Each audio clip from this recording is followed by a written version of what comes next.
Hello, everybody, and welcome back to the Bells Must Ring podcast. I am your host, Andrew Rice, here with my usual co host, Arnav Sarkar. Um, a lot of football news on the docket today, a lot of offseason news. Schiano took the time to meet with the media, several players entering the transfer portal, unfortunately, rumors, all that, all that good stuff about what's going on around Rutgers football as we head into the 2025-2026 offseason. But first, I think we're going to start out with who entered the portal. Biggest loss in the portal so far. Bo Mascoe has decided to announce his intentions to enter the transfer portal. He was the one player in Rutgers secondary who might have carried over onto next year's squad. He was Yeah. really the only one who could sort of cover. He was an All Big Ten honorable mention by both the coaches and the media. Mascoe totaled 48 tackles, 2 fumbles, and 1 interception last season. That 1 interception was brought back to the house against Miami of Ohio. Yeah. Looks like Rutgers is going to be hitting the portal hard for corners because now they not only need one starting corner, they need 2. So it definitely seems like we're going to. I mean, it's really just a continuation of the to-do list on the defense in the portal anyway. So it's not completely like, whoa, now all of a sudden we desperately need a corner. It's like we needed one before, and now we just need one more. Yeah. I mean, especially with obviously Cam Miller from Penn State transfer. He's played decently at times. I mean, but yeah, he's also graduating as a Yeah, senior. he's not transferring; he's graduating out. Yeah, I'm graduating, yes. But yeah, so I mean he was at times decent, but definitely Bill Masco is the best corner like we had. Like he was making plays on the ball.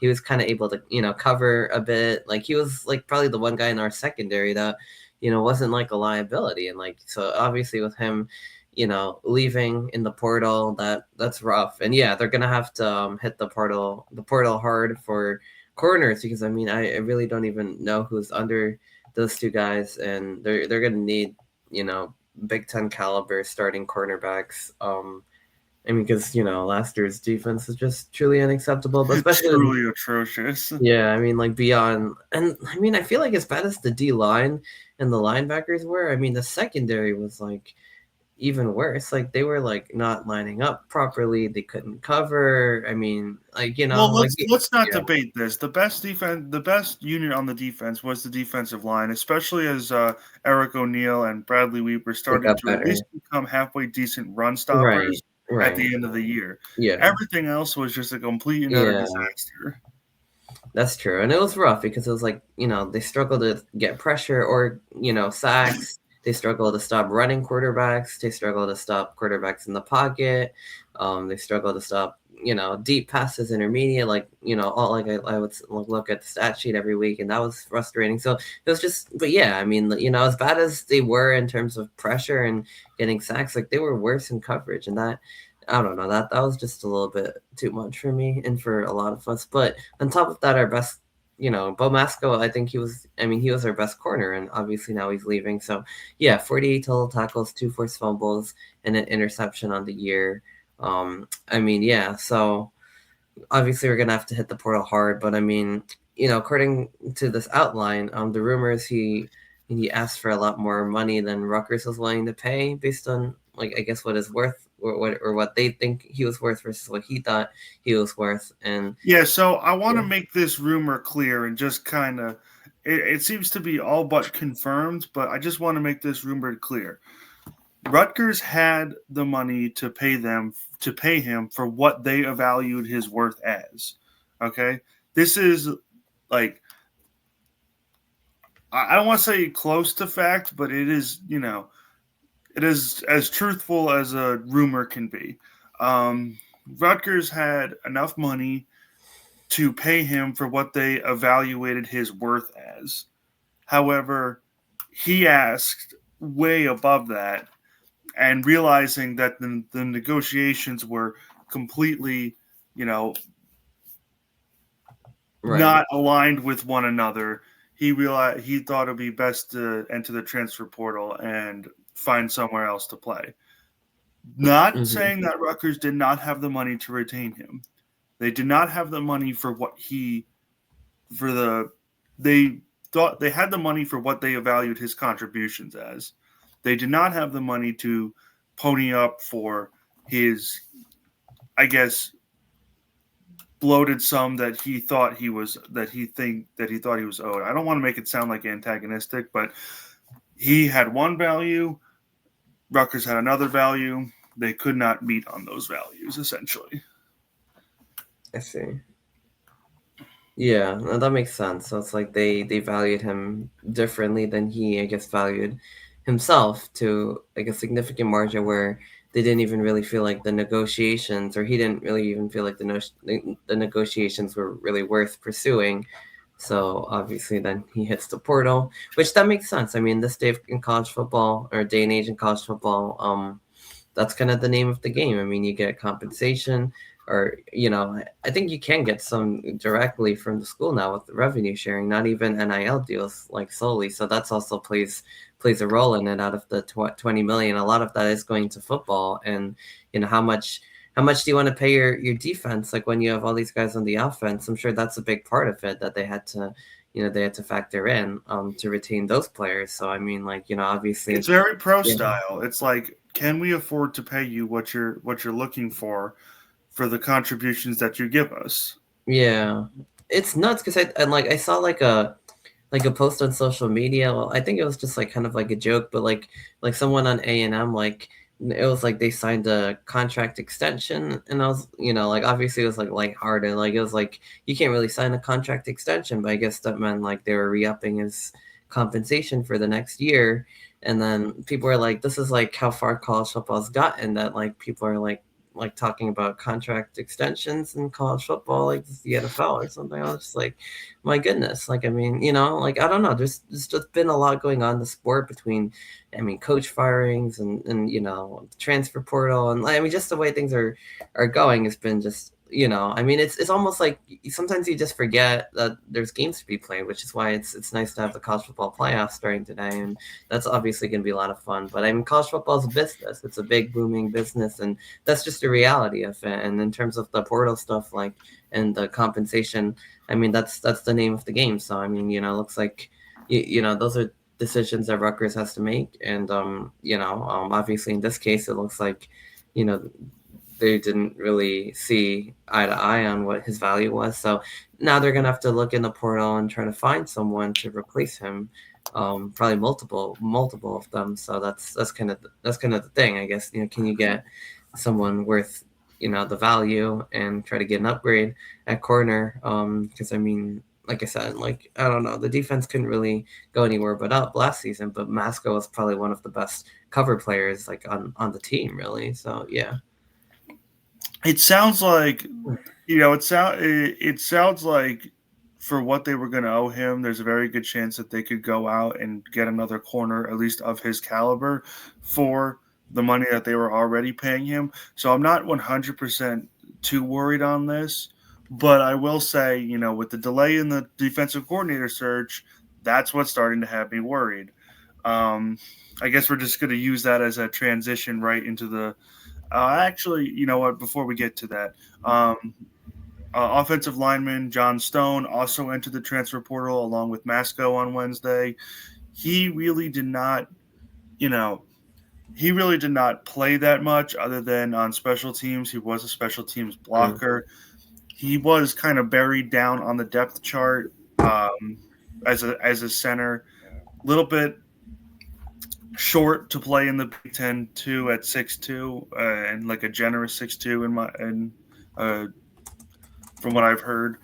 But yeah, so he really wasn't going to have a chance to play, and yeah, I mean, people at this level they want to play. They want to show what they can do. They don't want to just sit on a bench for years. So he's going to transfer.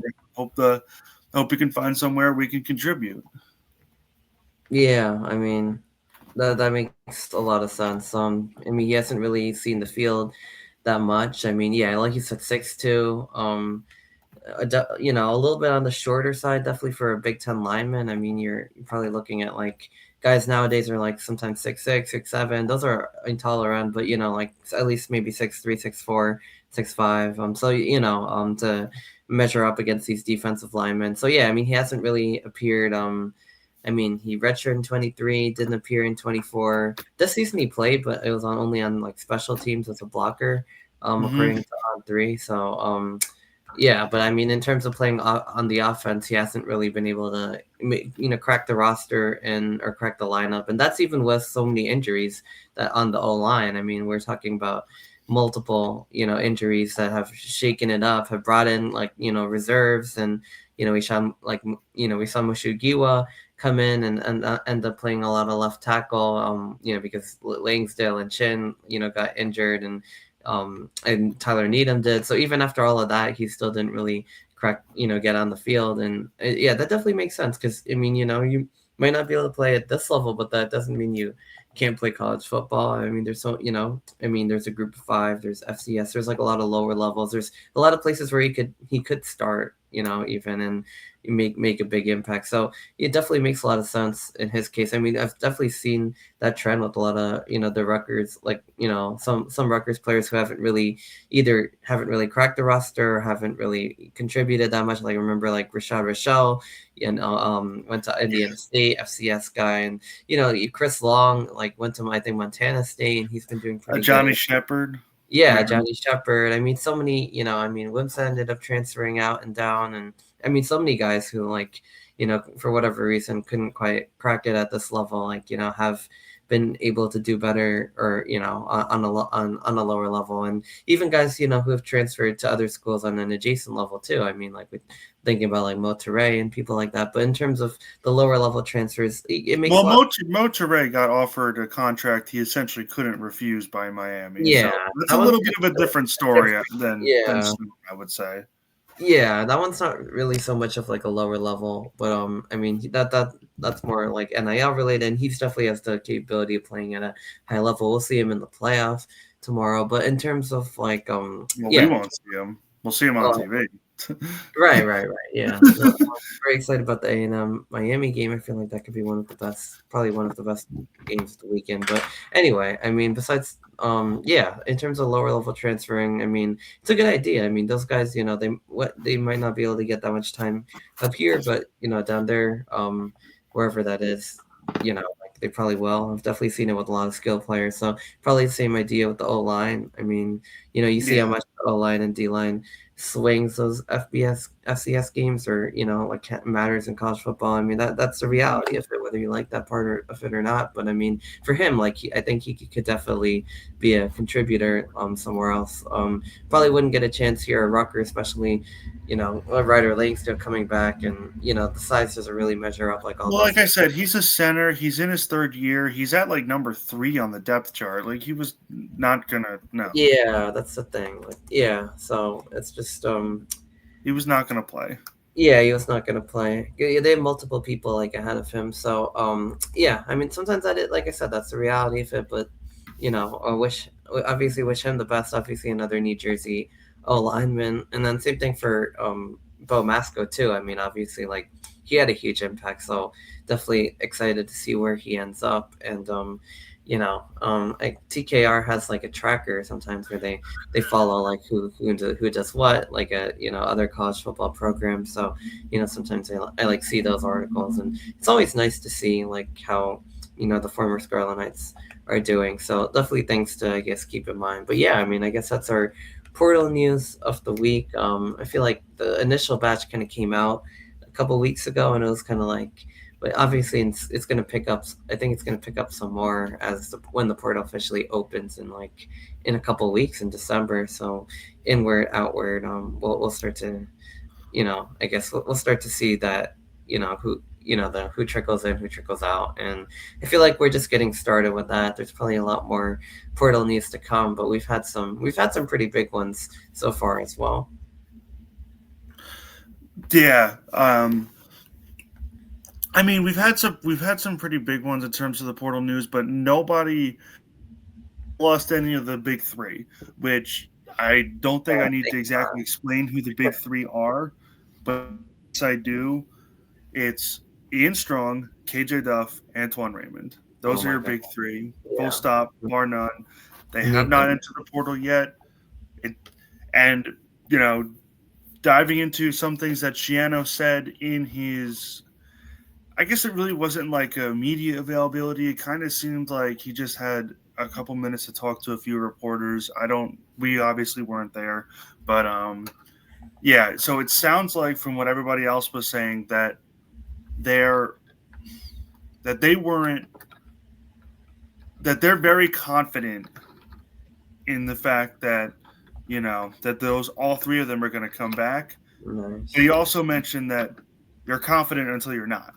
You're confident until you see that they're Right. gone, essentially. Yeah. Yeah. Because at the end of the day, So it's their decision. I mean, who knows what people are offering them? Like, anything could change at any take that time. with a grain of salt. But I do appreciate the fact that they at least seem to be a little bit confident, because sometimes with Schiano that you'll know, like if he goes, yeah, well, I don't know, we're gonna have to have the team ready. You know what I'm saying? When Yeah. It's like you kind of total know. shit. But it sounds like he is confident that they are going to come back, at least in his current tone.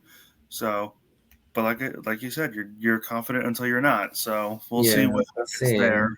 That's Um, like our entire offense. So, like, I mean, like, well, yeah, yeah, especially now, yeah, Ethan also being on. But I mean, yeah, KJ Duff, Ian Strong. I mean, they were, just two absolute beasts at receiver last year. I mean, contested catches, whatnot. Raymond.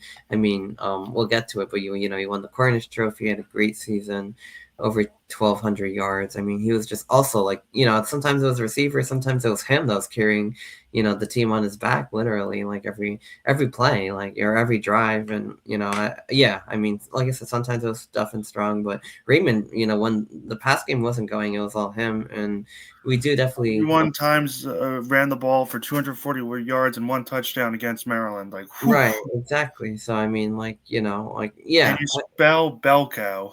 yeah, bell cow back. I mean, just controlled. I mean, he just controlled that entire Maryland game. Basically, just by himself. He ran 41 times. I mean, 240 yards. That was just nuts. And then KJ Duff also had a 240-yard game. Ian Strong had a 3-touchdown game against Maryland too. So it's just like they've all kind of taken turns and kind of having those big moments. But each one of them have played a huge role in the status of this offense, and having a really good running back, really good receivers, and then you want all three of them back. I mean, DT Sheffield, who is wide receiver 3 but not a bad one, is going to the draft. So but I feel like I'm getting a little bit ahead of the outline because Yeah, we're kind of all over on the outline. So just wanted to wrap up the transfer portal news real quick. Just got to go back to that. Sorry, we got a little bit out of sorts. The last rumor on the rumor mill is that many more players are going to be entering. We don't know who yet. It sounds like it's going to be a lot of like reserves and backups and whatnot. So right. I wouldn't start pressing the panic button like we did last year, where we had like 9 players leave in one day. That was a little bit of like alarm bells were sounding, but Yeah. yeah, no, don't press the panic button. Sounds like most of them are going to be like reserves and backups and whatever, not Right. starters. My Right. point, Right. Yeah. but they're going to be a lot more names entering the transfer portal. Um, since we started talking about that Schiano non-conventional meeting with the media, we're going to kind of go a little bit more into that. Um, as we mentioned before, in that meeting, he mentioned that he's very optimistic about the chances to retain top players like Duff, Raymond, and Strong. You're confident until you're not. That was that whole deal. Mm-hmm. In terms of one of the questions that have been asked by fans a lot, it does not sound like Rutgers is going to go into the portal looking for a quarterback as their number one priority. However, it doesn't sound like they're going to completely rule it out. If they see a guy that they like, they might go after him, and if not, then there's going to be a quarterback competition before the start of the season. Yeah. This is not Surace's job just locked up. It sounds like he's heavily favored, but you know, if you just come out and say that Surace is your starter, you pretty much rule out the possibility of getting a quarterback in the transfer portal. Right. Well, that quarterback is going to be, if they get one, small chance they do, but they might, will Yeah. have a chance to come in and compete for the starting job. It's not just going to be given to Surace to start off with. Um, when it comes to, he actually had a time to address injuries as well during this little meeting of the media. Um, he's very aware of the issue. It sounds like, um, according to the guys over at TKR, he even quoted the injuries as being historic in the past couple years. But it sounds like he is ready to. How do I put this? He believes that the current director of sports performance, let me just be sure. Yeah, director of sports performance, Spencer Brown. He has faith in him in getting injuries under control. It sounds like he's been working a lot with the sports science department. So, and keep in mind, despite Spencer Brown being the head of the sports performance department, the director of sports performance, he was only came in very late May. So not enough time to implement your off-season workouts and get players ready to go for the season, if that makes sense. They have to. This is a year-round thing. Right. Yeah. Yeah. You know, Yeah. Mm-hmm. to have a switch up in philosophy that late means that philosophy probably did not take effect as early in the season as it should have. And if you look at it, most of the season-ending injuries happened very early on in the Yeah. season. Yeah. That's true. Yeah.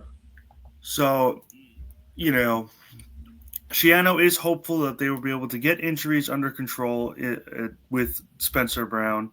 Um, yeah, but they are aware of the issue. They are attacking it.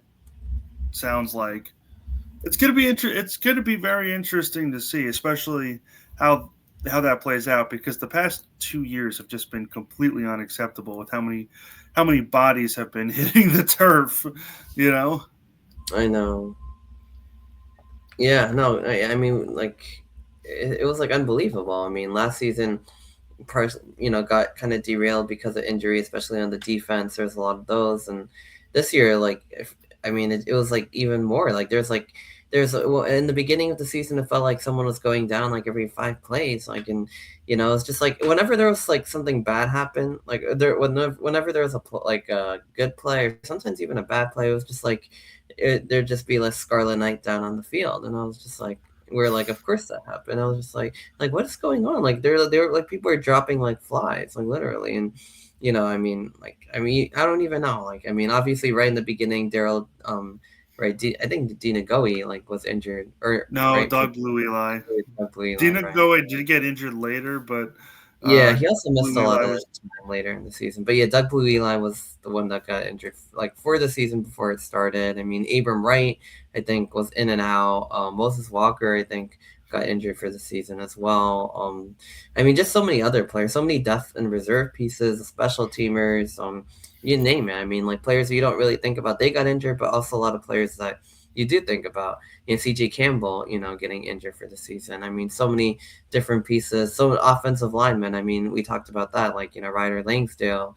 I mean, Dante Chin, like someone who could have started at left tackle, probably either of them, and both of them go down. Like that shakes up the lineup. Tyler Needham going in and out with injuries. It's just like up and down and across the board. There was just a lot of injuries in a lot of places, and especially on the defense. So that obviously, yeah, was not great, and it seemed like too much of a problem for it to be a coincidence. And I think a lot of that is because they brought in Spencer Brown kind of mid, didn't really have the whole time to. Then they changed philosophies on top of that right before kind of the season started, so the preparations probably weren't as great as they should have been. And yeah, obviously you need to get that under control, because you don't want like a repeat of this again where it looked like someone was just going down like like general hospital like every 5 plays or something, because that's just you're not gonna have depth, you're not gonna have starters, like it's not gonna be great.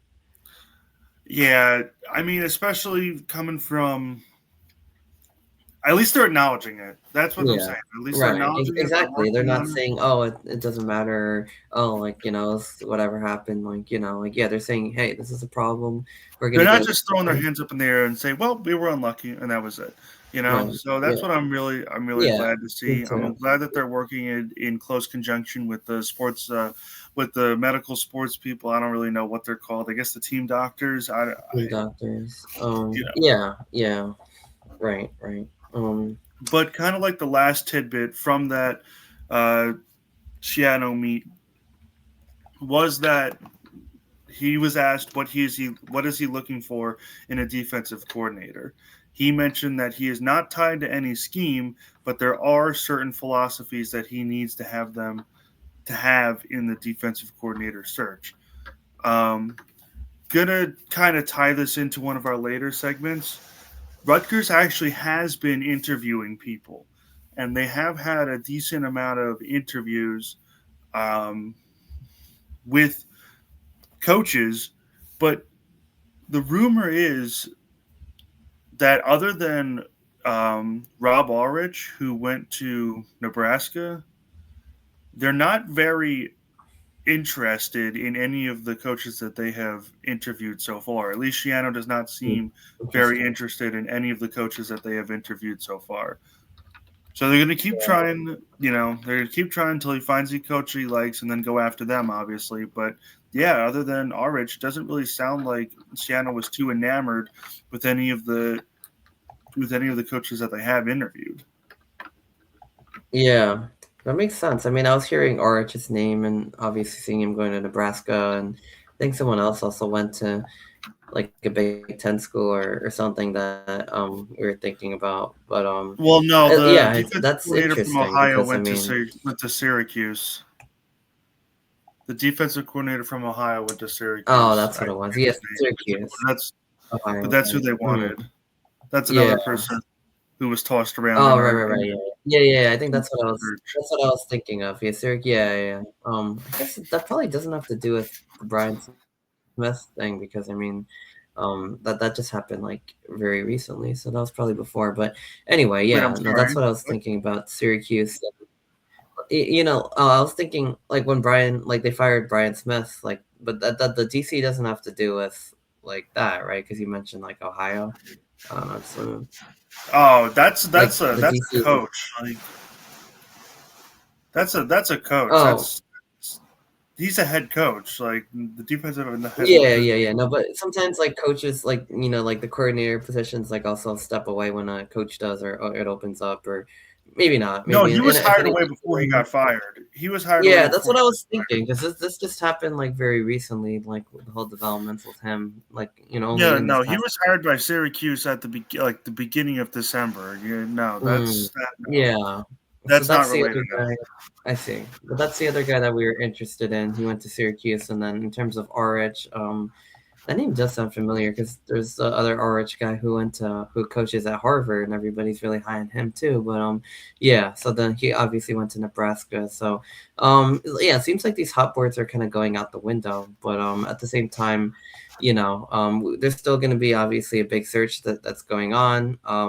Again, it can't really go too much worse than it did last season because last season was a disaster, and Schiano just could not justify keeping Smith, I guess, or Sparber, so got rid of both of them. Because I mean, 7.6 yards per play. I mean, you're allowing like nearly a first down an entire play. I mean, if there's any stat that shows how bad the defense was, it's probably that one. But like I said, they couldn't do just about anything right from pressuring, covering, stopping the pass, stopping the run. But I think it's good that Schiano's open that.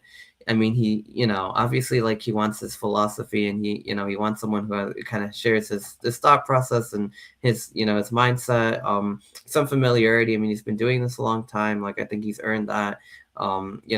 He's a defensive-minded coach himself, so he definitely doesn't want someone, completely out of the box that he's not familiar with. But Well, so first of all, yeah, he has to bring in somebody with new ideas. He can't bring in somebody where he's just like, "Oh, you're my old pal. Here, come be my defensive coordinator." No, right, right, he has to bring in somebody with fresh, new ideas because we saw that happen last year. What happened last year? He brought in his old buddy, tried to get the band back together, And I don't. At the end of the day, it doesn't matter if he really wanted Rob Smith or not. You know, that's who we got Right. Right. because of relationships, because he knew Rob Smith and Rob Smith knew the system, and that's Schiano quoted. You know that Mhm. Rob Smith knew how he operates, and that's why he brought him in. Hmm. Well, that's not Yeah. acceptable anymore. You know, just because Right. bringing in somebody because they know how you operate, that's not acceptable anymore. Not after that happened. So Right. you know what? You need fresh ideas. You need Yeah. somebody Fresh new. ideas. Fresh ideas are good. You need somebody that can challenge the head coach's thinking to create the best defense possible. Because if one person has one idea, the other person has other ideas, it allows them to have other breakthroughs. It's, intellectual conversation, but with football. That's what they need. They need somebody that challenges, that Shannon respects, but also challenges the way he thinks. Yeah, yeah, because yeah, I agree. I mean, I think there's a balance because, like, obviously, like Shiano's not going to interview a guy who, has a completely different scheme than I guess he's familiar with, like these coaching trees, like We're all of not that gonna kind go. We're not gonna go from running a four two of five yeah, to like a to 4-3-4 a or something like that, or a or a 3-4-3, yeah, or something, yeah, exactly, like so out of the box yeah. that from a 4-2-5 to like yeah, you have like a 3-4-3 where it's like that would be completely different, or even like maybe a 4-3-4. You're probably going to keep the basic scheme the same, but in terms of the details, in terms of things like that, like the technique, and in terms of certain adjustments that can be made within the scheme, those things could definitely and should be changed and looked at, because I mean that what I mean, the basic scheme should stay the same. I agree if that's what she is comfortable with, and I like having the extra defensive back in there too. But I mean, but at the same time, like especially with our secondary, but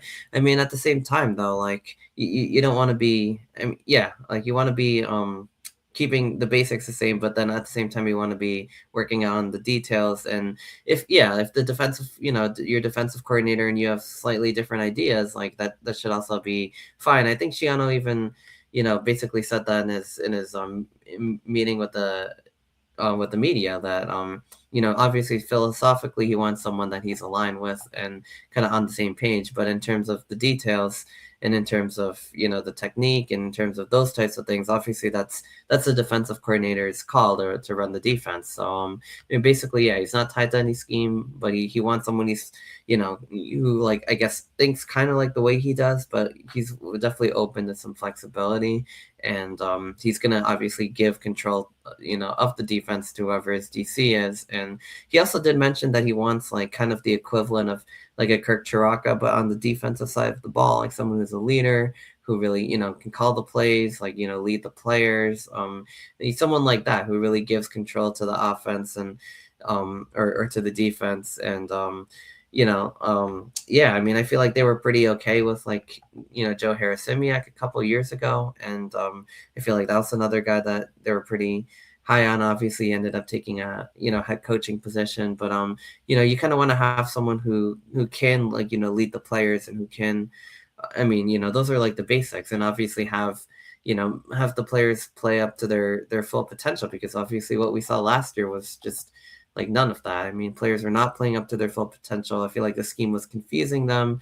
It was just a complete and utter disaster. So obviously you want to have something more, where the defensive coordinator, obviously, they maximize the potential of the players. They get them to do what they do well, and help them to, I guess, improve on anything that they don't do well. So I mean, it sounds like kind of more simple than it is, but I feel like somebody should be able to step in there and do all those things. I mean, that's kind of the minimum for what this job requires. So hopefully they end up finding the candidate. It's just a matter of who that candidate is going to be, because I feel like we're, like I said, burning through the hot boards, and we Yeah, might we're have to. burning through the hot board, and we really need to get moving on this because transfer portal is coming up. I mean, Yeah. I don't think it's gonna be a disaster for us if we can't get a defensive coordinator by the time the new year turns. I mean, you Yeah. know, uh, the offensive line coach position seems like it's gonna be filled very quickly. So I'm not too worried about Yeah. that. But the Yeah. defensive coaches, like, we don't. This is gonna. We don't know how long this is gonna take. I Like, know. I just don't want this to drag out to like, if it drags to February or like January, oh, if it February. drives to February again, we're screwed. Like, Yeah, I mean, we're not we going to get need this anybody good at that by point. January 1st.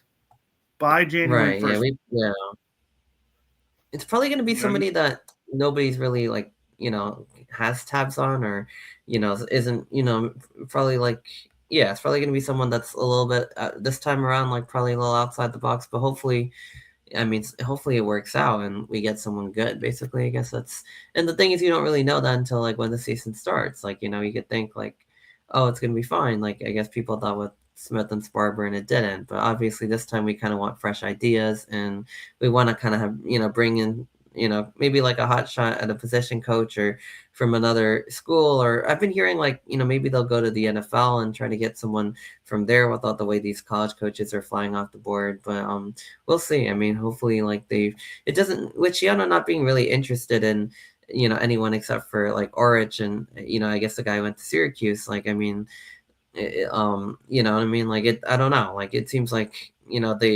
the interviews haven't really been going too well either. So it's just like, it gets into like, what does Schiano really want in a coordinator and can we find that person? Because like if his standards are going to be picky like that could come back and hurt us in the long run as well. We have to be picky. I mean, Yeah, we're I mean talking it's last an year we were important not picky. position. Last year we got burned for being not picky. So That's true. Yeah, but it's just I mean obviously you can't be unpicky. I mean, it's an important position, but I guess I just wonder like what exactly it is that he is looking for. It probably is again familiarity and someone who I guess is familiar, or at least not maybe not even familiar because familiar is like saying that they've like worked together, something like that, which that should not be a requirement. Maybe it's a plus, but it should not be a requirement.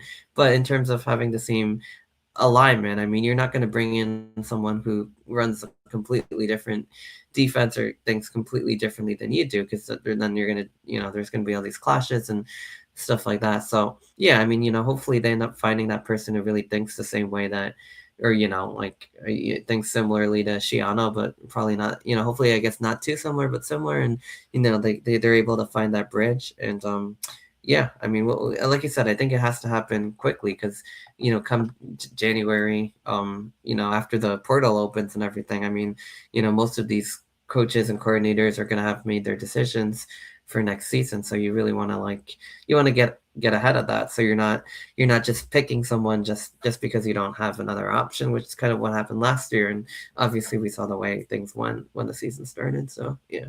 yeah. Especially like I said, but you also need that for recruiting. You need you Yeah, need exactly. an offensive coordinator. So recruits don't look at you with concern, especially with how heavy we need to hit in the portal again. Especially on the We defensive need side to of the have. ball. I mean, offensive side is still like I guess especially strong. Duff and Raymond come back. We have a quarterback in place, at least kind of, and like what I mean. Like there's a lot of consistency on that side of the ball. Again, like there's a foundation. There's been proven production. A lot of it's returning. Defense, we don't know what's like to expect. I mean, as it is, it was so bad, and then on top of that, so many people are leaving. Like so many of the best players are leaving. So it's like we're gonna have to have a new defensive scheme. And I mean, maybe not scheme, but we're gonna have to have new defensive coordinators, players. We're gonna have to, basically overhaul this entire defense. And how are we gonna convince, the defense, defensive players to come when this was the result last year? And especially if we don't have we need to have a coordinator so we can sell people a vision. Yeah, this is what the defense is gonna look like. And I mean, like yeah, I mean, we need to kind of have that in place. So people coming in kind of know that this thing's going to turn around, that there's a place for them.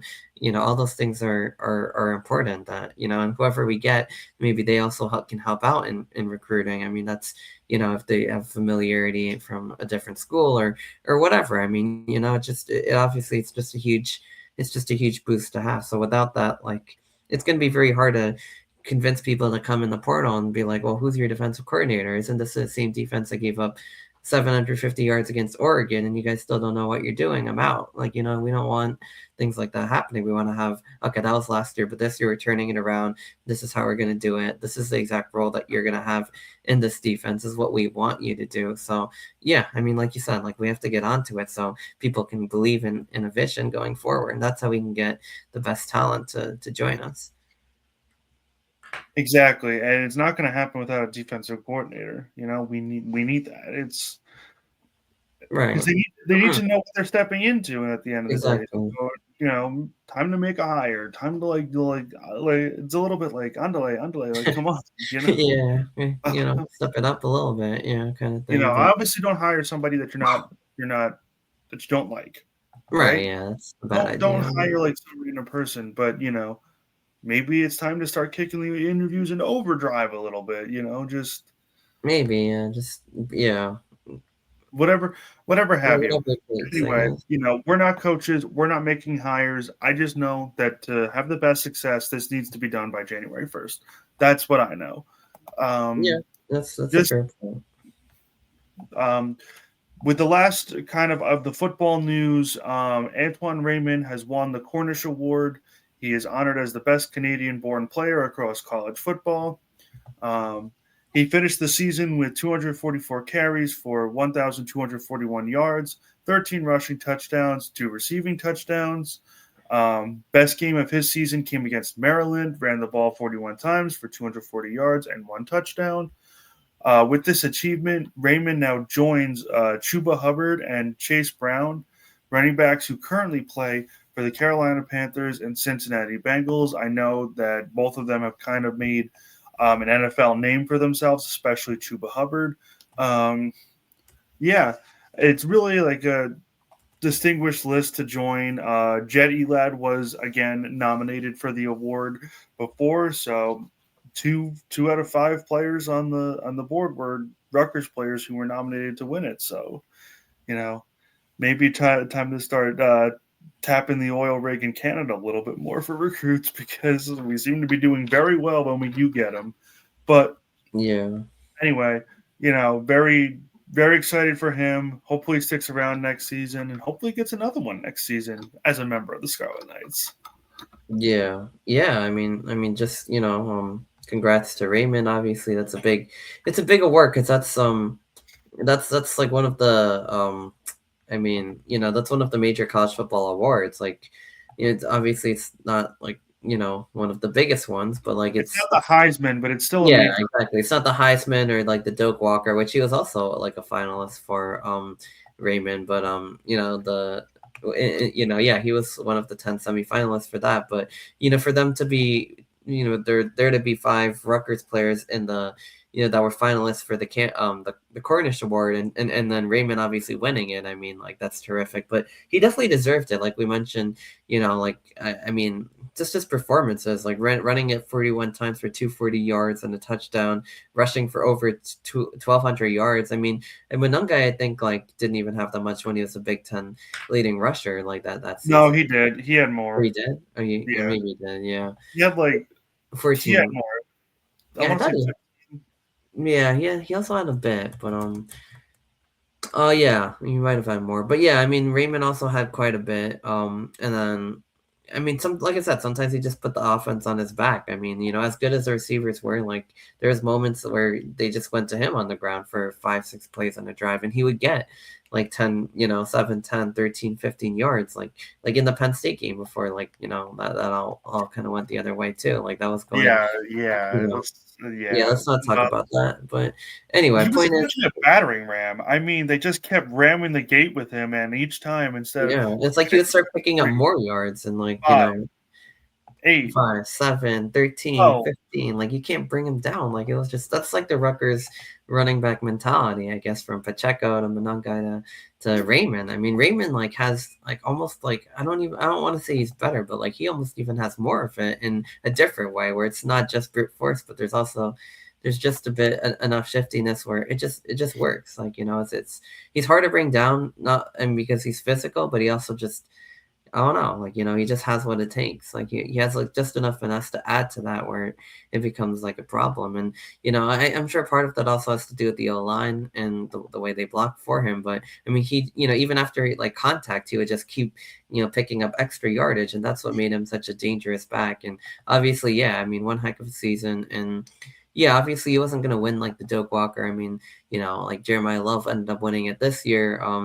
But he still had Well, a really terrific season, and I'm glad that he got honored for it. And to your point about Canada too, like I mean that's definitely a place where Rutgers should look for. I mean they've had multiple players now in the top five. From Canada. I think Jabome is also from there, and he's been huge on this defense as where well. he So, was last year, not this year. This year he wasn't right. so. Yeah, this year I will wasn't say, so great, but I yeah, will but say last year this. he was absolutely huge, and yeah, I mean this year the whole defense wasn't really great at all, but I mean in terms of Canadian players, like definitely shows what they could do, and yeah, I mean that's Well, you have to think pretty much about this too. yeah. You know, Raymond won won the Cornish Award, but through the first what? When did C.J. Campbell get injured? Norfolk State game. Uh, Yeah, Raymond was the secondary back through all of the quote unquote easier opponents right. in Yeah, the beginning of the schedule. So he wasn't the premier running back against easier competition. it was If like a split, right? Like Yeah, but it was a split favoring CJ Campbell. yeah, that's true. I think they They wanted him to be the guy, they coming in. did. He Well, added a little different they element wanted to they the wanted offense. him to be 1A, 1B. There was no Yeah, yeah, yeah, yeah. there That's was true. no the guy until Raymond made himself the guy. Right, But right, right, right. um the point my point being is that, he could have had a lot more yards and a couple more touchdowns had he been the guy Hmm. throughout. That's Had he true. You're been right. even the starter to begin with, and then you don't know like what they're gonna name him. I mean, No, that's true. Yeah. Who knows? maybe not the Doak Walker champion or the Doak Walker recipient, but Right. maybe instead of being further back in the voting, which I believe he was, I think he was in don't the top 10, but not the the finalists for that. yeah, maybe he is a finalist. Maybe he doesn't win it, but maybe he is a finalist because you're talking about through the first three games. Let's say let's say he does really bad in the first three games and only gets 30 yards as the bell cow back. Hmm. That's still 90 yards to help his overall season total. And Yeah, that's true. Norfolk State and whatever, you know, he could have easily had more than what he got. That's what I'm saying. Right. Yeah, yeah. I mean, he could have. I mean, yeah. I mean, there was definitely a lot of competition for the Doak Walker, but I mean, I don't know. I think Jeremiah Love kind of had to get it after the season he had, but I mean, Kwan Lacey, I'm not saying he was. 258 carry. Yeah, I I'm mean, not both saying up he was and guaranteed Ahmad to get Hardy was it. pretty good. But yeah, maybe he could have been one of the actual, the finalists if he had. Because I'm looking at some of the other guys who are in that conversation. I mean, Ahmad Hardy had, I think he had a game where he had like 300 yards. He ended up having 1560. Kawan Lacey will miss 1279. Jeremiah Love had 1372, 18 touchdowns.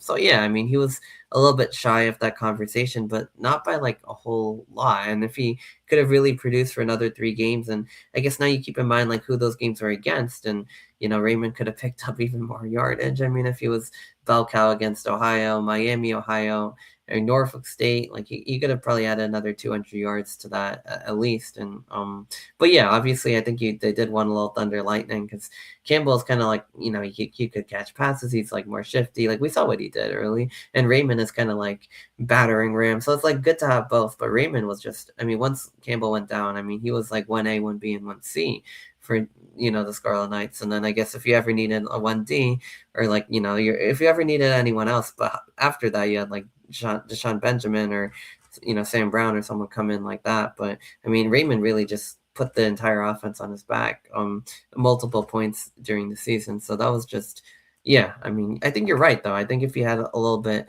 if he had more production, he could have had a couple more 100-yard games. He could have probably been closer to that Doak Walker finalist, candidacy at the very least, I would say. Yeah, absolutely. He definitely could have definitely had a better chance if he was the premier back, you know. But either way, no matter how you slice it, great season for him. You can't can't discount what he did. Hmm. Um, again, star on the offense, one of the big three as we're naming Yeah, them. yeah, Hoping he doesn't go anywhere. Hope he's another Cornish winner, and we'll see what he can do next year. There's yeah. no, Let's you know, see. Yeah, I mean, he's probably only gonna get better next year. So like, excited to see it. Yeah, this offense been so much fun to watch this year. Like, I mean, between him and KJ Duff making these crazy catches, and Ian Strong as well, and DT Sheffield is like a speed guy. Like, Calic Manis has been like throwing the ball on the money. Like, it's been a really fun offense to watch. And yeah, I mean, to have it on the ground and through the air, like, it's just like. I don't know. It's definitely a great thing to have. And we have not had that for the longest time at Rutgers. So I mean, but yeah, I mean, it's definitely been a lot of fun. So yeah, hopefully he comes back, and obviously, congrats to him for winning the award. So yeah, hopefully more recruiting from Canada. I guess another thing that we could take away from this as well. But yeah, I yeah, mean, other than that, like, I guess that kind of sums up all the football talk that we had planned for today. Obviously, it's kind of been like a lot's gonna happen recently. yeah, that's definitely that. There's really not much else for football. I mean, well, I don't know how much you could talk about not much else when there's like five different headlines there, but Yeah, there's but those are you the know main things that we kind transfer of covered portal already. rumors,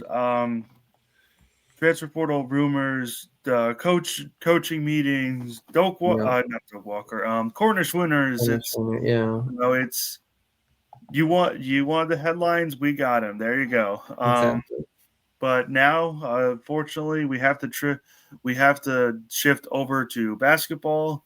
Um, Gonna start off with the men's basketball game because I believe that the men, you know, have a chance here. I think so And too. Yeah. we'll see. And Um, Penn, jeez, they're set to tip off against Penn tomorrow. Penn is 6-4, lost to American, whom Rutgers beat. Uh, nice. their center Dalton Scantlebury is only 6'9" and a freshman. Should That's, it should turn out should well. Yeah. favor Ogbole here. You know Hmm. should because Ogbole is 6'11" and a senior, so he I mean, yeah, you'd think so, right? should be able to take care of a 6'9" freshman. Right? Yeah. Should Yeah. you The know? key word is should, not well. Um, the two Yeah. best players on Penn's roster this year are Ethan Roberts and TJ Power. Both, I believe, are forwards. Roberts is 18 points per game, 3.9 rebounds per game, 1.4 steals per game, leads the team in both the steals and points. However, he is likely going to be injured for the next game. He's going to be out on injury. There is no timeline on his return. He did miss the last game, so we'll see. But Penn could be very well heading to Piscataway without their leading scorer. And at the very least, if they do head to Piscataway with their leading scorer, he's likely not going to be running on Mm. 100%. So Yeah. True. True. we'll see how that all operates. This injury could definitely tilt the scales in Rutgers' favor, maybe even Mhm. majorly tilt the scales in Rutgers' favor. Hopefully, if he Yeah. does not play, they can secure a convincing win because I don't know what I would do at that point. Um, in terms of the who I guess is next up is TJ Power, who has 15 points per game, 7.6 rebounds per game, 2.6 assists, and leads the team in rebounds and has the second most points on the team. So he's probably going to be the guy they feed you know if Roberts is not good to go. Again, if Roberts is not good to go, Rutgers should cruise to victory. Should Yeah. should. It's the operative word again, but like Yeah, I mean, it's been a rough stretch for Rutgers basketball since the beginning of the season, where they kind of had a bunch of bye games. But since then, I mean, been tough sledding in Vegas, and I mean, first of all, I mean, Central Connecticut to State. be fair, Rutgers basketball has just not looked good all year. Yeah, even in those games, they didn't really look great, and obviously we saw the writing on the wall. Then things got like a bit worse. Obviously, you take a loss to Central Connecticut State, you go out to Vegas, you lose a couple of those, you win one, and then coming back after that, I mean, Purdue, obviously that's a pretty good team, but Michigan was a 40-point loss. Seton Hall, they got completely outclassed in a Yeah, Seton Hall, 22-point they loss. got completely I mean, drubbed, and they you didn't have look. no. Yeah, they just they couldn't really do much of anything. Defend offense was just very very limited It's altogether. not even just that, man.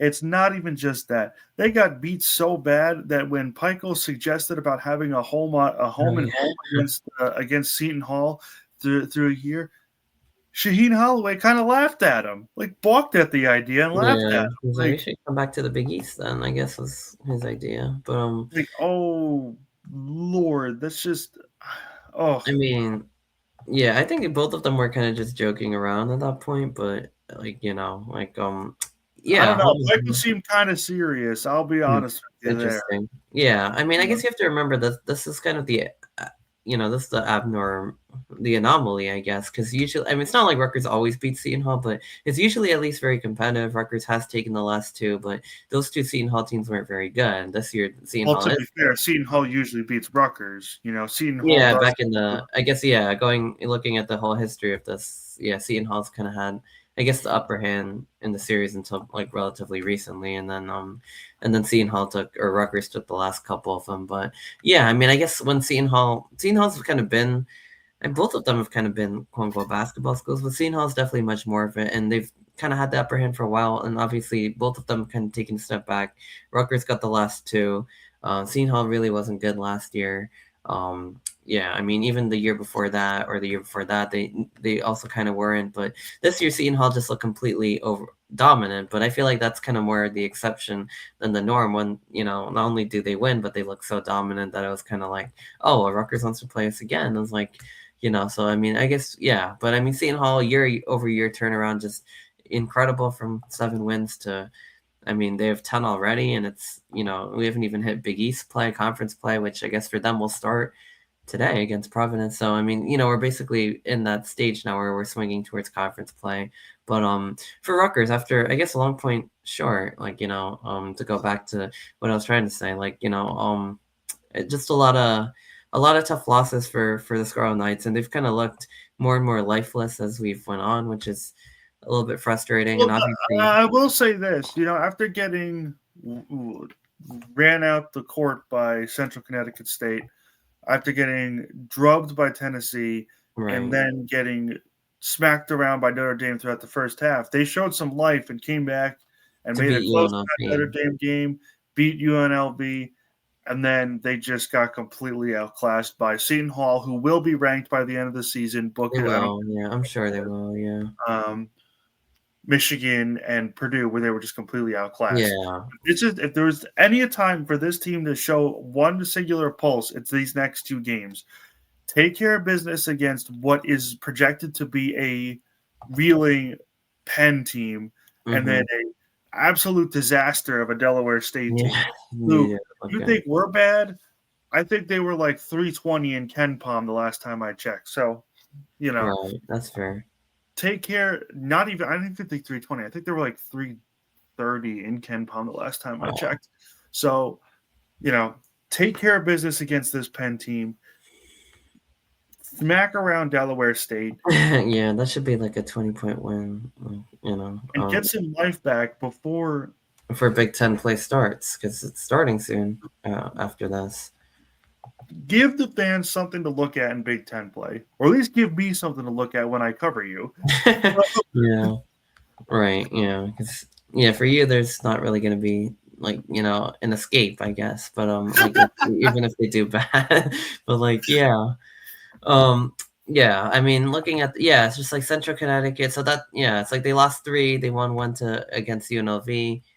Then they lost another 3. Seton Hall, they didn't look good, which is a little bit more concerning because that team wasn't ranked, although they probably they should be probably, and they probably will be pretty soon. But They should be. they look really good. They look because that's their loss against USC was a total fluke, and they got they got screwed. And that was a 2-point loss, and it was they shouldn't have even lost that game. And I mean they looked really good against Rutgers, obviously, but I mean it's just everything. They're shooting. I mean they can get open shots. Their size, like Rutgers is like no match for like any of it, like inside, outside. Well, the guards were quicker. To be fair, Rutgers actually does shoot the 3-pointer well. The problem is they don't ever shoot it. Yeah, I mean exactly. That's why it's such a we do have some Pikel apologists on our site, and I'm sorry to do this to them, but his offensive scheme does not work anymore. That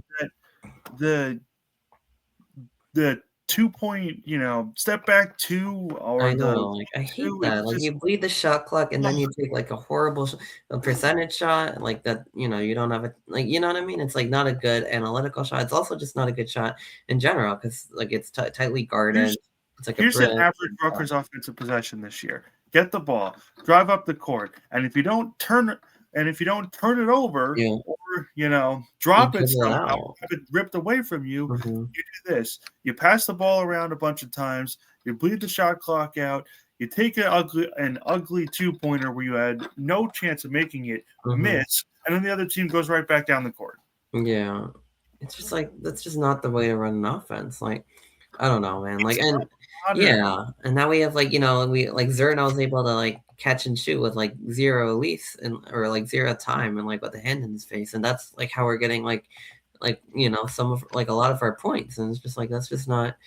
I don't know if that's going to be sustainable, first of all, but even if it is, we don't scream. Yeah, exactly. There's no ball movement. It's just he'll it's just he'll get lucky or something. He just has that ability to do it, even if he doesn't have enough the proper time. But other than that, that's only going to give you 10, 15 points. I mean, in this past game, we saw Lena Mark have 10, Zerno have 15, and Dylan Grant have 12, and the rest of it was just single digits, and that's just not good enough. Not acceptable. Yeah, you can't, and especially with the way this team plays defense. I mean, they're allowing 80 points a game, it feels against good teams. So, yeah, I mean, it's just not great. On either side of the ball, it's not great. But a chance to rebound against Penn and Dell State, who neither of them look particularly good. And Dell State, I think, is gonna probably be the easiest game of the year, or KenPom wise and everything.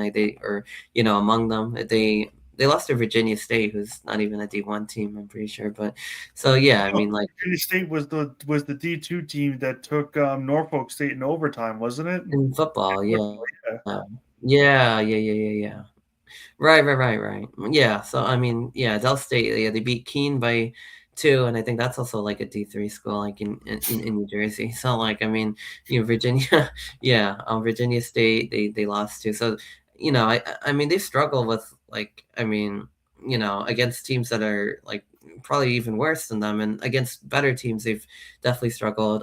Penn, I think, is more of a respectable opponent, but even then they also haven't been great either. They lost to American, like you mentioned. So I mean, which Rutgers has beaten.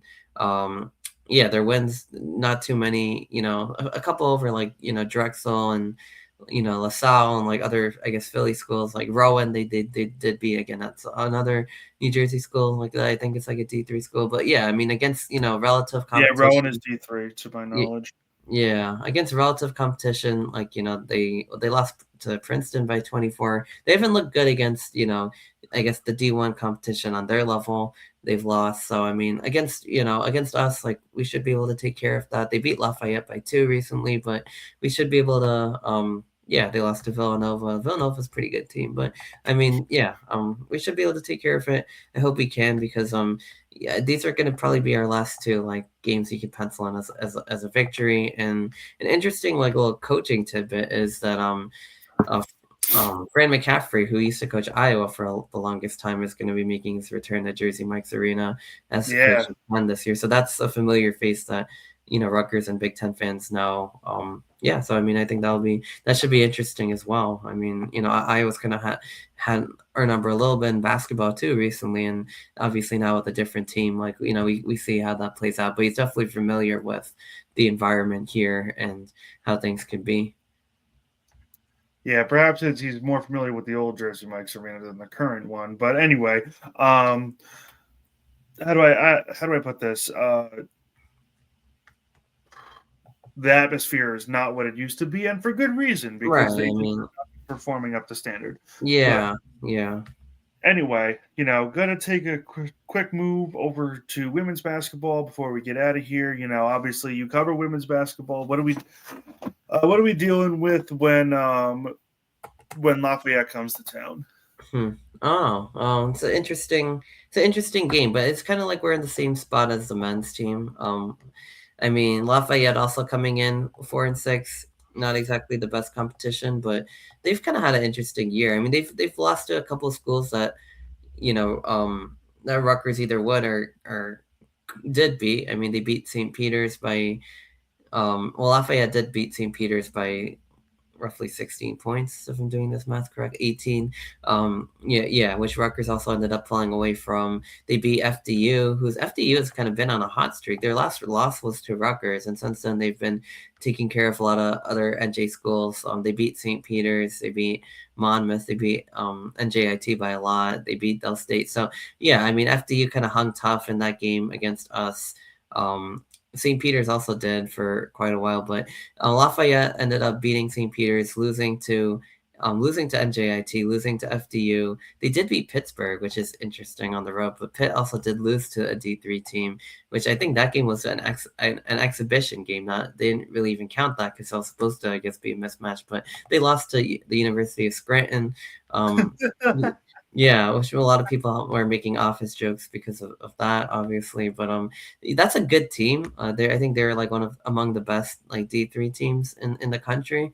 So they're definitely a powerhouse on that level. But to I guess take it up against D1 competition and beat them in on their own court, that just shows. I mean, it might be smaller. They definitely were not intimidated. I watched some of the highlights. They shot the ball really well. But yeah, Lafayette also got a win over that Pittsburgh team by 17 points too. So a bit more than Scranton did. Obviously, not the D3 D1 comparison, but so Lafayette did get that one, but they lost to a lot more. They lost to other mid-major teams like I said, like FDU, NJIT. They beat Marist by 3 points. They beat Wagner. They beat St. Francis, Pennsylvania. But Rutgers has been able to, for the most part. Oh, they also lost to Rider, but Rutgers has, for the most part, been able to take care of competition on in the mid-major level. I mean, New Jersey schools and other ones. I mean, it's kind of gotten ugly a few times. I mean, Siena pushed them to the brink. Northeastern, which I went to, was a pretty dominant game, but St. Peter's hung around for a good 3 quarters. Fairleigh Dickinson did too. So it's It's just all the games I go to that they seem to struggle. yeah. Rhode Island they beat by Games I go 5. to. Stony Brook they just outright lost. Yeah, that is weird, right? FDU, Siena, St. Peter's. They struggled against like multiple. They lost to one, and they struggled against 1, 2, 3, 4, and two of them probably aren't even really that good, like Siena and St. Peter's. FDU and I think Rhode Island were pretty good mid majors. Quinnipiac was definitely another good mid major. Rutgers, hung on there. So there's been a lot of these tests for the Scarlet Knights, but in terms of Lafayette, not quite as steep. I mean, considering they lost to like NJIT and they lost to FDU, but they have been teams like Pittsburgh, so you have to definitely take that seriously. But I think Rutgers can bounce back. I think compared to what they were facing against Iowa and facing against Princeton, those are teams. Princeton's not ranked. They look really good. I think Rutgers can bounce back against Lafayette, and they're going to need to because this is their last non-conference game of the season. After that, Big Ten play starts. They're on the road at number 24 Michigan State, and then they have Wisconsin on New Year's Day. So I mean, a lot of Big Ten basketball coming up. And then they have Ohio State. They have number 7 Maryland. So schedule is going to get tough in a jiffy. It's going to get pretty tough pretty quickly. Maryland was the one team to beat Princeton, so I mean that just shows where they are. They're a very dominant team. Yeah, I mean, I just checked their score. They're playing Central Connecticut State right now, and they're up 33-12. So they're definitely Wait, like who? Maryland women's basketball. So I didn't even know they were playing this early, but it's interesting. I guess it's probably like their recess version of a recess game or something. But anyway, I mean their last bye game of the year. Yeah, I mean, we're these bye playing at games. noon tomorrow, so Exactly, yeah. We have a little bit of an early one too. So I mean, bye games could get out of control when it's like a good team, but for us, probably won't. Either way, I mean, I think Rutgers should get a win tomorrow. They're gonna need to. I think it's just like after Iowa, everybody was a little bit shellacked, like, whoa, this team's gonna be that bad. And then against Princeton, people are like, okay, well, they're not gonna be that bad. They're just, they're probably just also not they're gonna just be not that good. great. Yeah, they're not. I think Iowa's an anomaly in that they couldn't even really score, but against Princeton was more. Princeton's also not as good of a team, but I mean, Rutgers kind of hung around for 3 quarters, and then Princeton pulled away. So I mean, they lost by 18. But again, just like the men's team, I mean, you have Nene Najai, who's been doing really well. You have Kayla Ivey, who's been doing pretty well hitting her shots. Amani Lester, and then you kind of have a bunch of players that are kind of inconsistent, don't always do a lot. So it's like, where are you going to get this offense from when conference play starts, when you don't have talent and size advantages? Up and down. Where's that going to come from? Not sure. But in terms of the scouting report for Lafayette, Teresa Cuet is their leading scorer, just 17.6 points per game in 8 games.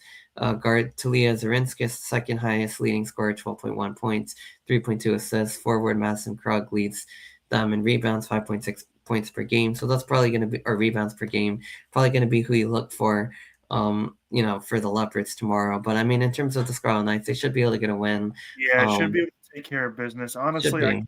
can't imagine this game being really close, but like I said, you have to look out for them. But Pitt just strikes me as being so awful that Yeah, I don't think they're like, but they maybe have even won we like would blow them out handily as a Power Four team. But maybe anyway, we'll see. Yeah. yeah. But anyway, I think we should be able to take care of Lafayette tomorrow, really without much of an issue. Hopefully, we can take care of Penn tomorrow without much of an Yeah, I issue. hope so. I mean, I guess tomorrow we're kind of switching. So you're covering the women's game. I'm doing the men's game tomorrow night. So I'll definitely be tuned in after I get watching Yeah, the let's see if you could football. bring your good luck with the women's team over to the men's team because you seem to have the better luck when you go to when you're the one reporting on the game. I So guess. we'll see, Yeah. we'll see. But anyway, that pretty much does it for everything that we have for you guys here today. Make sure that whatever you're listening to this on, if you're listening on YouTube, subscribe, like, comment. You know, if you're listening to us on Apple Podcasts, Spotify, 5 stars, positive Yeah. positive reviews. Tell your friends. It really does help us out. It really does affect everything that we do here, and we want to continue to not only deliver the content that you already are getting from us. We want to be able to make our content better. Be able to, I guess, improve what we're able to do here, just schematically. So Right. Right. really appreciate you guys taking the time to watch this entire episode. Um, and as always, remember that the bells must ring.